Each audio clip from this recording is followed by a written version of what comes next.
Mon invité juif, qui ne connaissait pas le Messie, a purgé 20 ans de prison. Et peu de temps après qu'il soit arrivé là-bas, un nuage tangible et visible de la gloire de Dieu est entré dans sa cellule, que même d'autres détenus l'ont vu. À tout de suite. Next.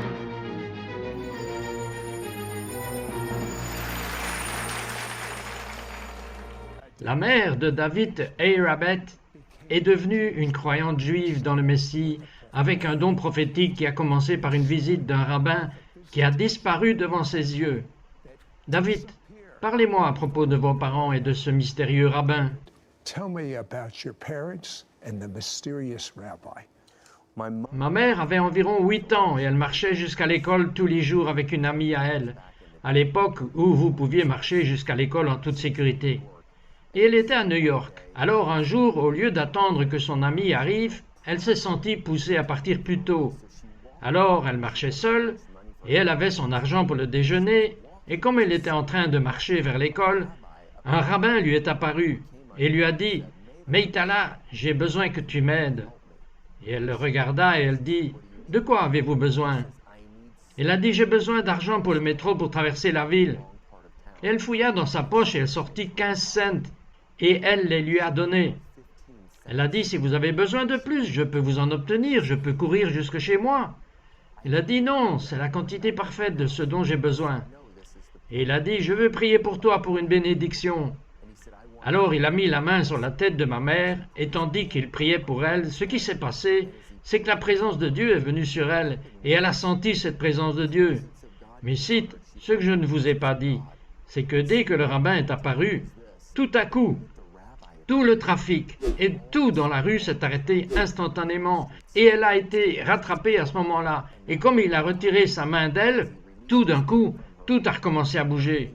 Et alors qu'elle se tournait et regardait, le rabbin était parti. Et elle a caché cela dans son cœur. Elle n'en a pas parlé pendant des années, mais c'est alors qu'elle a d'abord reçu le don de prophétie, le don de rêve et de vision, en tant que personne non sauvée, qui ne connaissait pas encore le Messie. Pourtant, Dieu a commencé à lui rendre visite. Et puis, lorsqu'elle a eu une présentation claire de l'Évangile, elle est devenue croyante.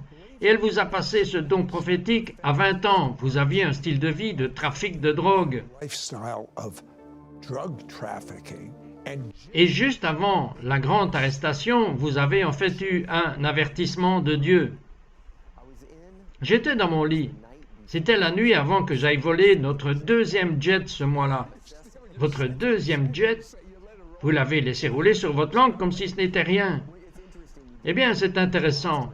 Vous vous faites cuire comme un homard dans l'eau froide. C'est comme ça que fait l'ennemi. Et il remet lentement la chaleur, cite. Et la prochaine chose dont vous vous rendez compte, c'est lorsque vous êtes entièrement cuit. C'est ainsi que l'ennemi nous entraîne dans le péché. C'était donc notre deuxième jet ce mois-là. C'était un jet Cessna Citation 2. Et il allait venir en bleu et blanc. Et dans le rêve, j'ai vu une scène d'arrestation.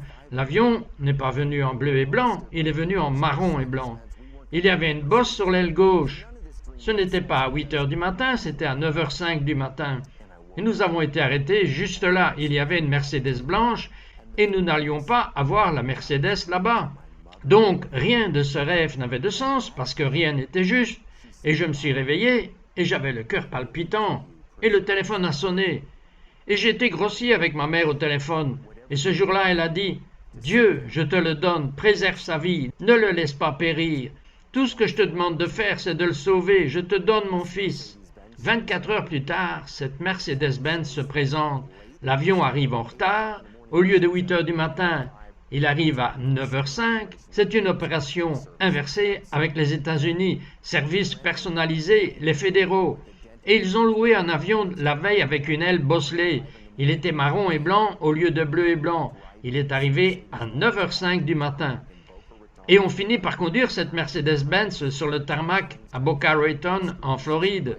Et les fédéraux sortent de partout, de l'avion, des voitures, et j'ai passé les 19 années suivantes, plus 6 mois et 1 semaine, et 1 jour dans la prison fédérale. Je me suis réveillé dans le pénitencier de Leavenworth. Lorsque vous n'avez pas raison avec Dieu, J'étais juste à un battement de cœur de l'enfer, mais j'avais une mère qui priait. Quelques mois après votre arrivée en prison, vous êtes un non-croyant, Dieu vous utilise dans la guérison. Expliquez-nous. In healing, explain. Dieu m'a établi. Je pense que quand Dieu a un appel sur votre vie, c'est vraiment difficile de le gâcher. Ce qui s'est passé, c'est que j'étais divinement positionné dans une cellule de prison du bâtiment 63 au pénitencier de Leavenworth, où l'homme-oiseau d'Alcatraz avait en fait ses oiseaux. Ce n'était pas en Californie, c'était à Leavenworth, pénitencier du Kansas. À cette époque, il y avait des cafards, c'était du ciment et du métal, c'était absolument horrible. Alors je suis parti d'un appartement de luxe vers la prison au pénitencier, dans ce qu'ils appellent une unité d'habitation solitaire. Et nous étions là. Il y avait un homme dans ma cellule, il s'appelait Chain. Chain avait 5 fractures par tassement et 3 disques soufflés dans son dos. Mon co-accusé, Vic, était chiropracteur, un chiropracticien agréé, qui avait l'habitude de voir 100 patients par semaine. Il ne pouvait pas aider Shane à cause du dos cassé. Chaque jour, Shane écoutait un prédicateur radio et il priait la prière de la foi et rien ne se passait. Enfin, un jour, Vic dit à Shane, « Tu as le dos d'un homme décrépit de 85 ans, en mauvaise santé, Shane. Tu auras toujours des problèmes de dos, malgré les traitements médicaux. » Et Shane regarda Vic et lui dit, « Je ne reçois pas cela, je crois que Dieu me guérira et j'attends mon miracle. » 30 minutes plus tard, l'émission de radio a commencé et j'ai regardé le pauvre et misérable Chain, il avait ses écouteurs, et j'ai dit, « Dieu, si tu es réel, je ne demande rien pour moi, je demande pour Chain qui prétend être ton serviteur, je te demande de le guérir tout de suite. » Sid, devant mes yeux, comme un gel clair est tombé sur la tête de Shane et a commencé à descendre lentement sur ses épaules. Et j'ai entendu ces sons. Pop, pop, crack.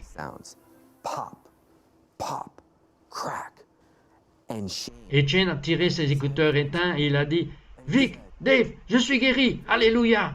Il a commencé à parler en langue. I'm healed. Hallelujah. Et j'étais plus mystifié que n'importe qui parce que le Dieu dans lequel je ne croyais pas, en me positionnant et en faisant une prière pour lui, y a répondu devant un chiropracticien agréé qui a ensuite examiné Shane et tous les os étaient de retour en bonne position. Il a été complètement guéri. Vous savez ce que cela me dit? L'amour de Dieu. Et il aimait David, il aimait cet homme dans la cellule, il aimait ce chiropracticien. Ils avaient tous besoin de voir cela. Et puis, parlez-moi de Jésus qui est apparu quand vous étiez en prison. Ce fut une rencontre incroyable, mais je veux partager cela. C'était la veille de ma condamnation, le 6 juin 1990. Et j'allais à la condamnation ce lendemain. Et je connaissais le Messie maintenant. Et ce qui s'est passé, c'est que j'ai pensé, j'ai besoin de prier. Il n'y avait pas d'onction pour prier. C'était presque comme par cœur, de façon religieuse. Et je me suis mis sur un genou pour prier. C'est comme cela que je priais. Et Dieu m'a amené sur mes 2 genoux. Et j'ai dit, Dieu, je vais à la condamnation demain. Et mon co-accusé et l'autre personne dans la cellule se sont joints à moi dans la prière par pitié pour ma situation.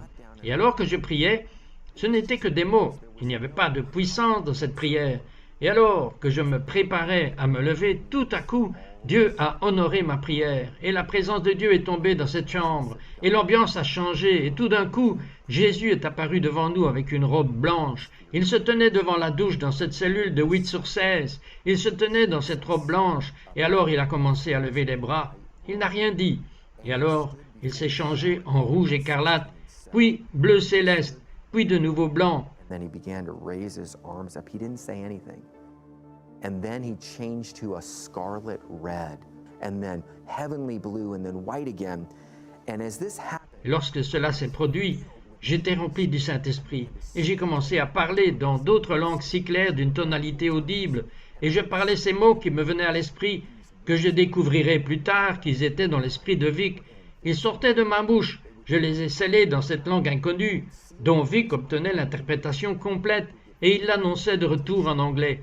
Et toutes les prières, sauf 2 que nous avons priées dans un délai de 2 heures, ont reçu une réponse dans les 48 heures. Et Dieu a agi. Alors il a disparu et tout d'un coup, voici ce qui s'est passé. he disappeared. and all J'ai vu un nuage sur le sol dans la cellule de la prison. Il était de la taille d'une main d'homme, et le Saint-Esprit m'a dit « Teste les esprits ». Et j'ai baissé les yeux et j'ai dit « Connaissez-vous Jésus ?» Et quand j'ai dit cela, il a fait jaillir de l'or et du platine, et il a rempli le sol de la cellule de la prison. Et j'étais le seul qui était sur le sol, les deux autres personnes étaient assises sur leur lit. Et je suis entré dans le nuage de cette présence. Il mesurait environ 18 pouces de haut. Et comme je suis entré, chaque fois que je disais Jésus, cela faisait des étincelles d'or et de platine. Jésus, or et platine. Et comme je le faisais, c'était comme de l'électricité statique sur mes jambes. Et c'était comme un jeune enfant qui jouait avec son père. Le père qui jouait avec un jeune enfant. Je suis passé de voleur de jet et trafiquant de cocaïne à jouer en présence d'un Dieu vivant, parce que j'avais été pardonné, et je devenais comme un enfant. Et ce qui s'est passé était ceci. J'ai entendu les mots « bois le nuage ». J'avais des problèmes de sinus, alors j'ai tendu les mains vers le bas dans ce nuage. Et comme j'ai ramassé ce nuage tangible de sa présence, et j'allais le boire, il est retombé de lui-même. Et cela s'est produit 2 fois. Et la pensée m'est venue. Tu dois y aller, et non lui vers toi. Alors je me suis humilié davantage. Ce Dieu m'a brisé davantage, et je me suis fondu dans le nuage. Et j'ai bu 3 fois du nuage. Et la présence de Dieu est descendue dans mes poumons, jusque dans mes sinus, et j'ai été instantanément guéri de mes problèmes de sinus à ce moment-là. that moment. Because À cause de la grâce de Dieu dans votre vie, vous avez découvert peu de temps après que vous aviez un don de guérison. Nous n'avons pas le temps de parler à propos de tous les miracles qui se sont passés dans la prison, mais il y avait un endroit appelé le quartier de la mort. Dites-moi ce qui s'est passé là-bas. but there was a place called a death ward. Tell me what happened there. Nous étions à Springfield, Missouri, c'était en 1996, et il y avait ce que nous appelons en tant qu'unité hospitalière un centre médical pour les prisonniers fédéraux. Il y avait donc environ 850 prisonniers, dont 400 étaient malades, et certains étaient dans le quartier de la mort, le bâtiment 3, 2e étage. Vous ne pouviez pas monter là-haut, parce que les prisonniers qui y seraient montés auraient volé les prisonniers en prenant leur timbre ou leur montre. Alors je suis monté un jour sous l'onction du Saint-Esprit. Et j'avais une personne avec moi, un criminel en col blanc qui était né de l'esprit, et nous sommes montés. Et comme nous sommes descendus de l'ascenseur au 2e étage, le garde nous a accueillis. « Qu'est-ce que vous faites ici ?» J'ai dit « Nous sommes venus prier pour les malades, monsieur. » Il a dit « Vous n'avez pas à prier pour les malades. Vous allez à l'unité d'habitation solitaire et je vous mets au trou. » J'ai dit « Je suis d'accord avec cela, nous allons y aller tous les deux, mais en fait, nous voudrions juste prier pour les malades d'abord. Est-ce que c'est possible ?» Il a dit, « Eh bien, vous êtes un cheval d'une autre race. » Il a dit, « Entrez ici. » Et il a dit aux infirmières, « Qu'est-ce que vous pensez que je dois faire avec eux ?» Elles ont dit, « Eh bien, s'ils veulent prier pour les malades, qu'ils prient pour les malades. Vous pouvez les mettre dans le trou après. » J'ai dit, « Merci, j'apprécie cela.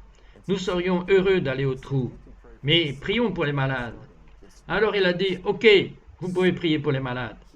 Mais vous devez commencer dans cette pièce d'abord. » Cite, il nous a fait entrer dans une chambre où il y avait 3 hommes qui étaient dans le coma. L'un avait les bras liés et il y avait des filets autour de tout le lit. Il avait été battu par une barre de métal dans un autre établissement parce qu'il n'avait pas payé une dette de drogue et sa tête avait été défoncée. Il avait donc des lésions cérébrales. Alors comme il est là, je pense, mais c'est un appel difficile, mon Dieu, tu nous as envoyés. Et il y a une différence entre être envoyé et ceux qui sont juste partis. Nous avons été envoyés, donc je savais qu'il était avec nous. Et j'ai levé les mains et j'ai commencé à prier. Aucune présence.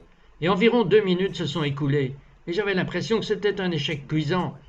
Et juste quand je m'apprêtais à arrêter, la présence de Dieu a roulé comme il avait fait dans cette cellule des années plus tôt quand je l'ai rencontré. Et la chambre a été remplie avec l'atmosphère de Dieu. Et cet homme dans le coma se pencha. Et c'est là que j'ai vu que ses mains étaient liées. Il a eu des tourments dans les yeux, et j'ai réprimandé le démon hors de ses yeux. Et tout d'un coup, la paix est venue. Il était complètement changé. Et nous avons prié pour les 2 autres. Nous avons demandé à Dieu de les guérir, et nous sommes descendus dans le couloir. Et un réveil de guérison a éclaté dans le quartier de la mort. Alors que nous descendions le couloir, un homme avait été abattu. Il avait des balles dans le dos. Nous avons prié pour lui. Il a retrouvé des sensations dans ses jambes. Ensuite, nous sommes allés et nous avons prié pour les gens de la mafia. Ils sont sortis du quartier de la mort. L'un a vécu encore 13 ans, Plusieurs victimes du sida qui étaient dans le quartier de la mort sont sorties du quartier de la mort et nous les avons vus dans la cour et Dieu rétablissait leur santé. Et comme nous partions, le garde nous a dit « Je ne vais pas vous jeter dans le trou. Vous êtes le vrai deal. » Il a dit « Je ne crois vraiment pas en Dieu, mais je ne peux pas nier ce que j'ai vu ici aujourd'hui. » Et alors les infirmières ont dit « Quand il vous descend dans l'ascenseur, priez pour lui, il en a besoin. » Nous avons donc prié pour le garde. Il l'a humblement accepté. Nous ne sommes pas allés au trou ce jour-là. Au lieu de cela, un mouvement de Dieu s'est produit. Et le risque, c'est la foi. R-I-S-K. Vous devez parfois marcher hors du bateau et quand vous entendez dire « Vas-y », vous êtes envoyé. La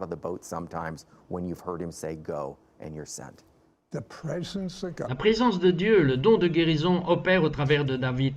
Mais la gloire de Dieu est aussi dans ce studio. Et je vois des gens être guéris. Quand on revient, je vais laisser David prier pour vous. Nous revenons tout de suite. Be right back. We will be right back to It's Supernatural.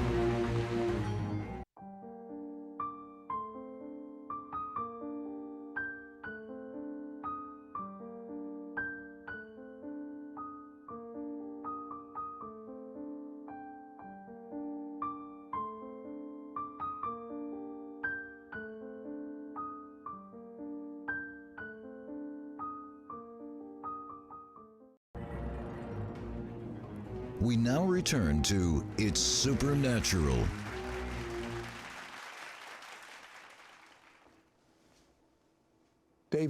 David est sorti de prison après 20 ans. Aujourd'hui, il est marié à, permettez-moi de dire cela, Miss Amérique. Vous avez une famille merveilleuse, vous avez un ministère incroyable, et je n'ai que 2 mots à dire à ce sujet. Seul Dieu. Maintenant, ce grand homme juif, j'aimerais que vous priez pour les gens qui sont dans des situations désespérées. Libérez des servitudes et vous déplacez dans les paroles de connaissance. En ce moment, au nom de Yeshua, le Messie Jésus, le même qui m'a rendu visite dans une cellule de prison il y a plus de 30 ans, il vous rend visite en ce moment parce qu'il ne fait exception de personne. Mais maintenant, le Seigneur vous libère. En ce moment, si vous voulez la liberté, levez simplement vos mains devant le Seigneur comme un acte de foi. Au nom du Messie, je lis et romps chaque chaîne de dépendance. J'annule la mission de tourment dans la nuit contre vous. J'annule et je rends sans objet, nul et non avenu, chaque stratagème de l'ennemi contre vous. Je réécris votre chronologie avec les anges de Dieu à l'heure actuelle, et où vous avez déraillé, je vous remets sur les rails avec Dieu dans votre destin pour remplir votre mission et votre but. Je donne une divine appréhension derrière votre destin et je déclare la liberté maintenant. Également dans un accord en ce moment avec une chose appelée espoir différé. Espoir différé rend le cœur malade. Proverbe 13, verset 12 dit « Mais un désir exaucé est comme un arbre de vie ». Beaucoup au cours de cette saison, vous avez retardé l'espoir, différé l'espoir. Il y a eu des désillusions, cynisme, amertume. Mais maintenant, au nom du Messie, le Seigneur des Seigneurs et le Roi des Rois, je brise cette servitude hors de vous. Je lui ordonne de sortir par la racine. Chaque plante qui n'a pas été plantée par mon Père céleste devrait être déracinée en ce moment. Nous l'arrachons et je libère l'inondation de l'Esprit du Seigneur pour apporter la liberté et la délivrance dans tous les domaines de votre vie. Je veux aussi vous inviter, si vous n'avez jamais reçu le Messie dans votre cœur, je vous invite à faire ce que quelqu'un m'a invité à faire il y a 30 ans. Lui donneriez-vous votre vie? Échangerez-vous votre vie contre la sienne? Reviendrez-vous au penthouse, la plus haute place auprès de Dieu, en vous repentant? Si oui, faites cette prière avec moi. Dieu, je viens à toi de la meilleure façon que je connaisse, et de mon mieux, je te donne ma vie. Je crois, Messie, que tu es mort pour moi sur la croix, et j'échange maintenant ma vie pour la tienne. Remplis-moi de ton Saint-Esprit et donne-moi le pouvoir de vivre cette vie. Donne-moi une faim et une soif de la parole de Dieu, et je te remercie pour cela en ce moment. Et cite, je vois Dieu guérissant les gens avec des miracles dentaires en ce moment. Mettez votre main sur votre mâchoire où vous avez eu la douleur. Il s'enracine, il tire vers le bas, il renverse, il annule cette zone. Aussi, je vous encourage à demander à votre corps de vous pardonner d'en avoir abusé. C'est une grande clé dans la guérison.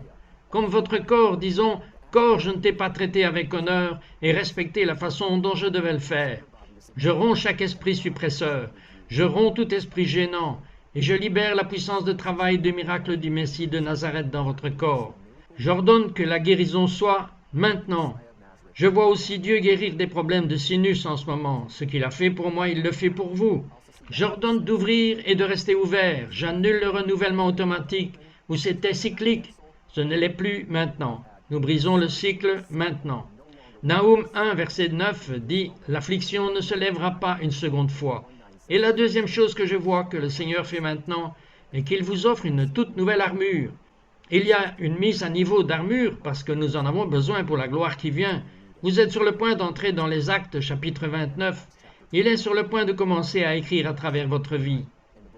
Oh, et cite une dernière chose, je dois partager avec vous.